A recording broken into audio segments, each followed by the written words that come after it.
آپ کو حیرت ہوگی امام اعظم ابو حنیفہ یہ کتنا بڑا آدمی ہے، علم آسمانوں پر بھی چلا گیا ہے تو وہ مرد وہاں سے اتار کے لے آئے گا۔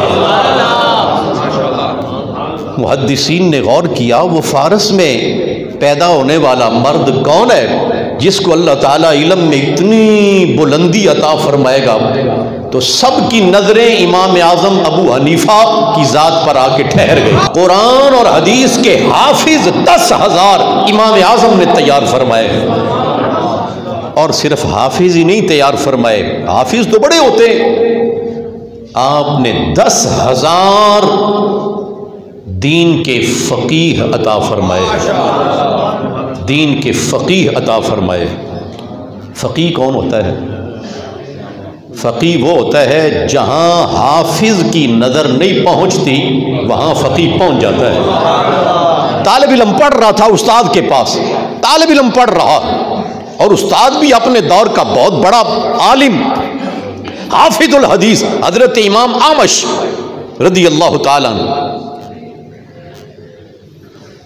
حدیث پڑھی، طالب علم نے سبق لیا، کچھ وقت گزرا، ایک خاتون آئی استاد صاحب کے پاس، حضرت امام اعمش کے پاس، حضرت صاحب مولانا صاحب مسئلہ پوچھنا ہے، بچہ مر جائے حائضہ عورت اس کو غسل دے سکتی ہے؟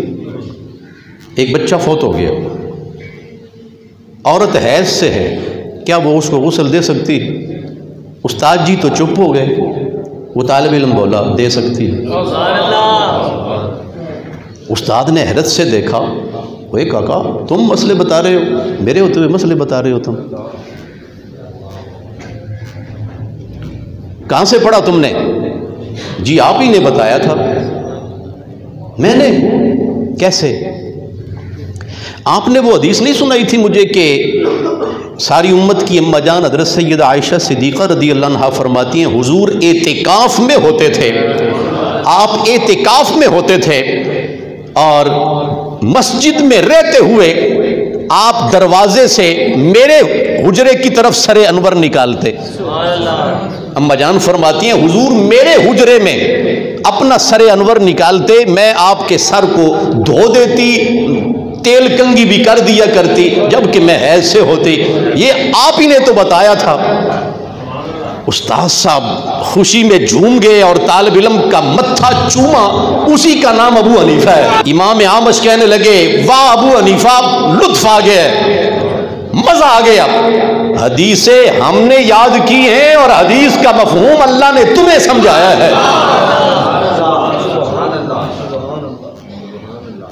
یہاں پر رسول پاک علیہ السلام کا ایک ارشاد مجھے یاد آیا، آپ نے فرمایا میری ایک حدیث بھی تمہیں ملے وہ آگے پہنچا دو، فرمایا عین ممکن ہے پہنچانے والا فقیہ نہ ہو، جس کے پاس پہنچی ہے وہ فقیہ ہو، پہنچانے والا وہاں نہیں پہنچا، جس کے پاس پہنچی ہے وہ پہنچ گیا ہے۔ حضرت امام اعمش رضی اللہ عنہ کے علم میں کوئی شک نہیں، تقوی میں شک کوئی نہیں، خلوص میں شک کوئی نہیں، لیکن جہاں ابو حنیفہ پہنچے ہیں، آپ کو ابو حنیفہ کیوں کہا جاتا ہے؟ کچھ لوگوں نے سمجھا کہ شاید آپ کی کسی بیٹی کا نام حنیفہ ہے تو آپ کو ابو حنیفہ کہہ دیا گیا، ایسا نہیں۔ علماء پھر ظاہر بات ہے علماء ہیں، کھوج لگانا تو یہ بس ہے نا علماء پر۔ غور کیا، توجہ کی کہ آپ کو ابو حنیفہ کیوں کہا جاتا ہے؟ آپ عراق میں پڑھاتے تھے اور عراق میں دوات جس میں قلم ڈبو کے لکھا جاتا ہے اس دوات کو حنیفہ کہا جاتا ہے۔ اور اللہ امام اعظم ابو حنیفہ رضی اللہ تعالیٰ جب آپ مسند پر بیٹھتے، جب آپ مسند حدیث پر بیٹھتے، حدیث پڑھا رہے ہیں، اللہ یوں لگتا بیٹھے ہوئے ابو حنیفہ ہیں اور فیضان سارا مدینے سے آ رہا ہے، فیضان سارا مدینے سے آ رہا ہے۔ اللہ امام اعظم ابو حنیفہ حدیث پڑھاتے ہوئے ایسے ایسے نکات بیان فرماتے، ایسے ایسے راز بیان فرماتے، ان رازوں کو سنبھالنے کے لیے 4 ہزار علماء دوات اور قلم لے کے بیٹھ جاتے، ابو حنیفہ کا کوئی لفظ ضائع نہیں ہونا چاہیے۔ امام مالک رحمت اللہ تعالی علیہ رضی اللہ تعالی عنہ، حضور کی مسجد میں امام مالک حدیث پڑھا رہے ہیں، حدیث امام مالک رضی اللہ تعالیٰ عنہ حضور کی مسجد میں حدیث پڑھا رہے ہیں۔ سبق ختم ہوا، فرمایا کوئی سوال پوچھنا ہے کسی نے پوچھ لے۔ ظاہر بات ہے آپ بھی اپنے دور کے بہت بڑے امام اور فقیہ حضرت امام مالک، ایک اجنبی ایک پردیسی اس نے بھی کچھ سوال کیے، امام مالک چپ ہو گئے۔ اس اجنبی نے، اس پردیسی نے سوال پوچھے، امام مالک رحمت اللہ تعالی علیہ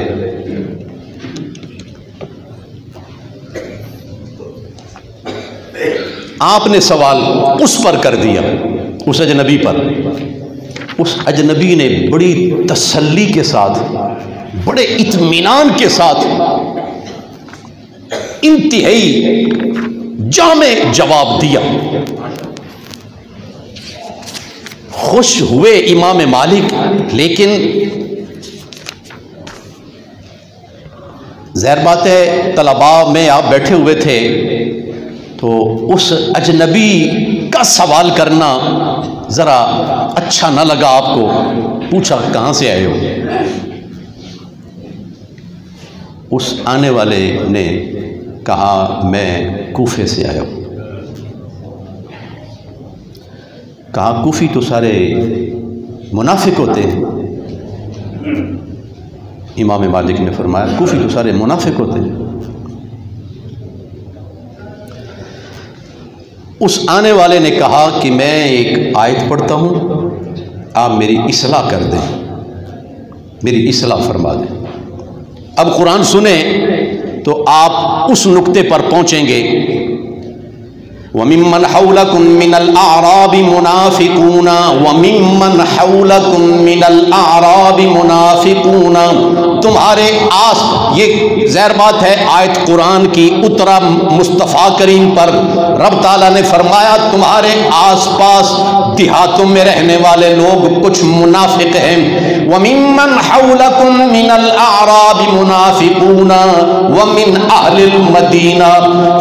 قرآن نے کہا اے مصطفیٰ کریم آپ کے آس پاس رہنے والے کچھ لوگ منافق ہیں، کچھ مدینے میں منافق ہیں۔ آنے والے نے آیت پڑھی جی میں آیت پڑھتا ہوں میری اصلاح کر دیں۔ وَمِمَّنْ حَوْلَكُمْ مِنَ الْأَعْرَابِ مُنَافِقُونَ وَمِنْ أَهْلِ الْكُوفَةِ۔ کوئی نہیں سمجھے آپ؟ وہ جو آنے والا تھا اس نے قرآن کی آیت پڑھی اور کہا مدینے کے آس پاس کچھ منافق رہتے ہیں، کچھ کوفے میں رہتے ہیں۔ امام مالک فرمانے لگے قرآن صحیح پڑھو۔ جی کیسے صحیح پڑھوں؟ فرمایا قرآن میں ہے کچھ منافق مدینے میں رہتے ہیں، کچھ منافق مدینے میں رہتے ہیں۔ امام مالک اچانک جو کہہ لیں حقیقت حال کچھ سامنے آئی نا، تو طالب علموں کو اٹھا دیا اور کہا بیلیا کی نام ہے تیرا؟ آنے والے نے کہا جی نعمان بن ثابت ابو حنیفہ۔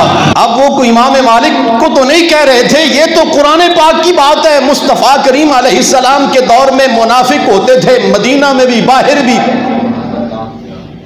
تو امام مالک رحمت اللہ تعالی علیہ اس قدر وجد میں آئے، اس قدر کہ فرمایا ابو حنیفہ کو اللہ نے اتنا علم عطا فرمایا ہے، یہ دلائل کے ساتھ اگر مٹی کے ستونوں کو یہ ثابت کرے کہ یہ سونا ہے تو اس کے دلائل اتنے وزنی ہیں، یہ مٹی کو سونا بنا دے گا۔ ابو حنیفہ کے دلائل اتنے بھاری ہیں کہ مٹی سونا بن جاتی ہے اس کے دلائل کے ساتھ۔ اللہ اکبر۔ تو حضرت امام اعظم ابو حنیفہ، ایک وجہ میں نے بتائی آپ کو ابو حنیفہ کیوں کہا جاتا ہے۔ جب آپ حدیث پڑھا رہے ہوتے، فقہ کا درس دے رہے ہوتے تو کئی ہزار علماء قلم دوات لے کر بیٹھ جاتے اور فقہ کے مسائل جمع کرتے۔ دوسری وجہ آپ کو ابو حنیفہ کیوں کہا جاتا ہے؟ ابو حنیفہ کا معنی ہوتا ہے جو ہر باطل سے، ہر برائی سے، ہر عیب سے، ہر جھوٹ سے، ہر فریب سے اور ہر خیانت سے پرے رہے۔ اللہ تعالیٰ نے ایک پیغمبر کا تعارف کرواتے ہوئے ان کو حنیفہ فرمایا۔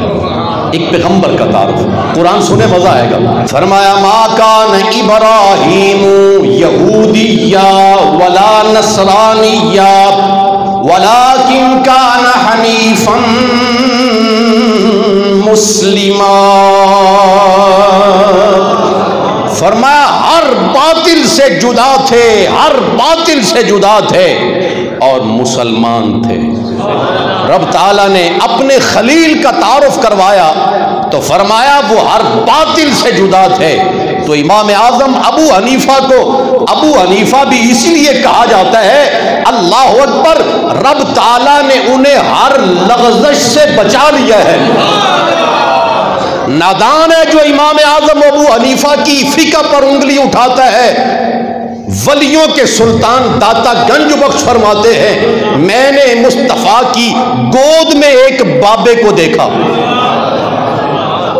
ادھر سے سبحان اللہ کی بات پھر کم آئی ہے۔ حضرت داتا صاحب فرماتے ہیں، حضرت داتا صاحب فرماتے ہیں خواب میں مجھے زیارت ہوئی نبی پاک علیہ السلام کی، حضور کی گود میں بابا بڑا پیارا، بڑا نورانی چہرے والا۔ میں نے عرض کی حضور گود میں بچوں کو لیا جاتا ہے، آپ نے بابا جی کو گود میں لیا ہے، یہ بابا جی کون ہے؟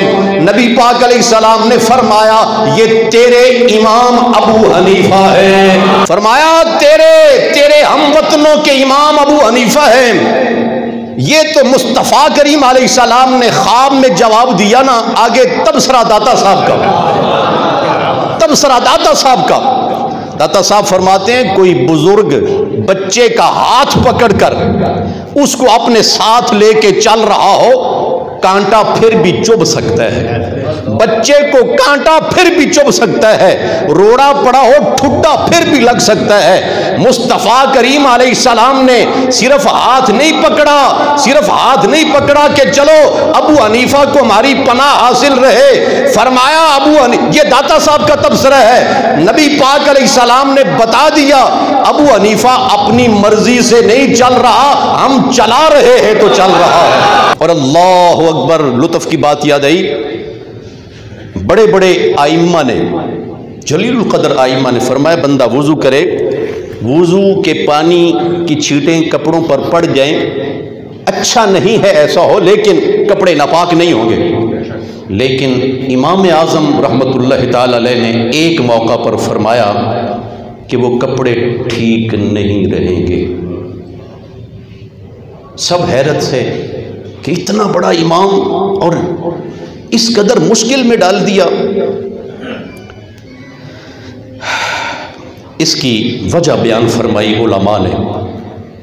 صوفیاء میں ایک بڑا اونچا نام ہے حضرت امام شعرانی، وہ اپنے شیخ طریقت کی بات کرتے ہیں کہ میرے مرشد گرامی فرمایا کرتے تھے کہ ابو حنیفہ بلا شبہ اتنے صاحب نظر ہیں، اس قدر پاک نظر والے ہیں، جو حضور نے فرمایا کہ مسلمان چہرہ دھوتا ہے تو اس کے چہرے کے گناہ دھلتے ہیں، اس کی آنکھوں کے گناہ دھلتے ہیں، جو اس کی نظر نے کیا ہے اس کی نظر پاک ہوتی ہے۔ جب وہ کلی کرتا ہے تو اس کی کلی سے زبان کے گناہ دھلتے ہیں۔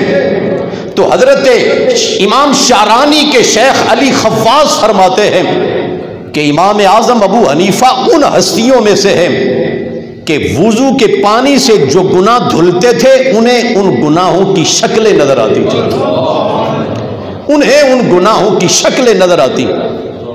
میں کل پرسوں پڑھ رہا تھا میزان الکبریٰ میں، امام شعرانی فرماتے ہیں امام اعظم ابو حنیفہ ایک مرتبہ وضو خانے میں، جیسے یہ وضو خانہ ہے، وضو کیا جاتا ہے، اس زمانے میں لوٹے پڑے ہوتے تھے، اسی طرح آپ وضو کوفے کی جامع مسجد میں آپ گئے، ایک نوجوان آیا، اس نے وضو کیا، آپ نے اس کو لوگوں میں نہیں شرمسار کیا، ایک طرف لے گئے، فرمایا چاند ماں باپ سے تکرار کرنا، ماں باپ سے تلخ کلامی کرنا، اونچی آواز میں بات کرنا، ان سے الجھنا، لڑائی جھگڑا اختیار کرنا، یہ مناسب نہیں ہے۔ تو حیرت سے جس طرح انسان کانپ جاتا ہے، اس نے کہا حضرت آپ کو کس نے بتایا؟ فرمایا تیرے وضو کے پانی نے بتایا، تیرے وضو کے پانی نے مجھے بتایا ہے۔ ایک شخص شراب پیتا تھا، ایک مرتبہ وہ وضو کر رہا تھا، اس کا پانی آپ کے سامنے سے گزرا، اس کو بعد میں آپ نے بلا کے فرمایا عزیز شراب حرام ہے، شراب سے بچو۔ وہ بھی خوف سے لرز گیا، حضور کس نے آپ کو بتایا؟ میں نے کوئی میرے منہ سے بدبو آئی تھی۔ فرمایا بدبو نہیں آئی، تیرے وضو کے پانی میں تیرے گناہ کی شکل مجھے نظر آئی۔ کتنے صاحب نظر لوگ تھے، اس لیے امام صاحب رحمۃ اللہ تعالی علیہ نے فرمایا کہ وضو کا پانی اس کی چھینٹیں کپڑوں پر نہ پڑیں۔ بعد میں آپ نے ایک مرتبہ دعا مانگی، یا اللہ میری نظر سے یہ چیز واپس لے لے، کسی کے عیب کسی کے گناہ مجھے وضو کے پانی میں نظر نہ آئے۔ اس کے بعد پھر آپ نے وہ فتویٰ نہیں دیا، لیکن جو بڑے کہہ لیں امام اعظم رحمت اللہ تعالی علیہ کی محبت میں ڈوبے ہوئے لوگ ہیں، وہ وضو کرتے ہوئے قمیص بدل لیتے ہیں، قمیص بدل لیتے ہیں تاکہ زبان بھی کئی مرتبہ لغزش کھا جاتی ہے، نظر بھی لغزش کھا جاتی ہے، کان سے بھی لغزش ہو جاتی ہے، کہیں یہ چھینٹیں ہمارے کپڑوں پر نہ پڑیں۔ لیکن یہ پاک لوگوں کی باتیں ہیں، اس کا مطلب یہ نہیں ہے کہ لازم ہو گیا ہر نمازی پر کہ کپڑے بدلے۔ اللہ تعالیٰ آزمائش میں یرید اللہ بکم اليسر ولا یرید بکم العسر، اللہ تمہارے ساتھ تنگی کا ارادہ نہیں فرماتا۔ یہ باتیں بڑے لوگوں کی باتیں ہیں، یہ بڑے لوگوں کی باتیں ہیں، ہم ان جیسا تقوی اختیار کر ہی نہیں سکتے جتنے وہ پاک تھے، جتنا اللہ تعالیٰ نے اتنا اونچا مقام انہیں عطا فرمایا، ہم بہت چھوٹے لوگ ہیں۔ امام اعظم رحمۃ اللہ تعالیٰ علیہ کے پاس ایک بوڑھی عورت آئی ریشم کا کپڑا بیچنے، آپ بہت بڑے تاجر تھے، آپ کے پاس کپڑا بڑے بڑے تھان سینکڑوں میں پڑے ہوتے۔ بوڑھی آئی، حضرت جس کا مجھے آپ 100 روپیہ دے دیں۔ آپ نے فرمایا یہ 100 روپے سے زیادہ قیمتی ہے۔ اس نے کہا چلو 200 دے دیں۔ فرمایا یہ اس سے بھی زیادہ قیمتی۔ کہنے لگی چلو 300 دے دیں۔ فرمایا یہ اس سے بھی زیادہ قیمتی ہے۔ کہنے لگی آپ مذاق اڑا رہے ہیں۔ فرمایا مذاق نہیں کر رہا، تم بازار میں جو ریشم کے بہت اچھے تاجر ہیں کسی کو بلاؤ، تو اس نے کہا یہ 500 درہم کا کپڑا ہے۔ تو حضرت امام اعظم رحمۃ اللہ تعالی علیہ، آپ کے علم کا شہرہ شرق و غرب میں کیوں ہے، آپ نے کبھی بددیانتی نہیں کی۔ دوستو کاروبار ہم بھی کرتے ہیں، ہم بھی کاروبار کرتے ہیں، بزرگوں کے ساتھ تعلق کا کہہ لیں ان کی گفتگو سننے کا مومن پر اتنا اثر ضرور ہونا چاہیے کہ رزق میں ملاوٹ نہ ہونے دے۔ خادم نے آپ نے فرمایا خادم کو یہ تھان لے جاؤ اور اس میں چند ایک تھان ہیں، ان میں کپڑا ذرا ناقص ہے، بننے میں کچھ کمی رہ گئی ہے، جب تم بیچو گے تو بتا دینا۔ وہ چلا گیا اور گٹھڑی پیسوں کی لا کے آپ کے سامنے، آپ کوئی جس طرح انسان خوشی سے پھولے نہیں سماتا، واہ جی واہ دینار ہی دینار آ گئے۔ سب سے پہلا سوال یہ کیا، برخوردار میں نے کہا تھا کہ کچھ تھان ایسے ہیں جن میں کپڑا اس معیار کا نہیں ہے، تم نے آپ کو بتایا؟ حضور افسوس میں بتا نہیں سکا۔ فرمایا جتنے پیسے لائے ہو سارے غریبوں میں بانٹ دو۔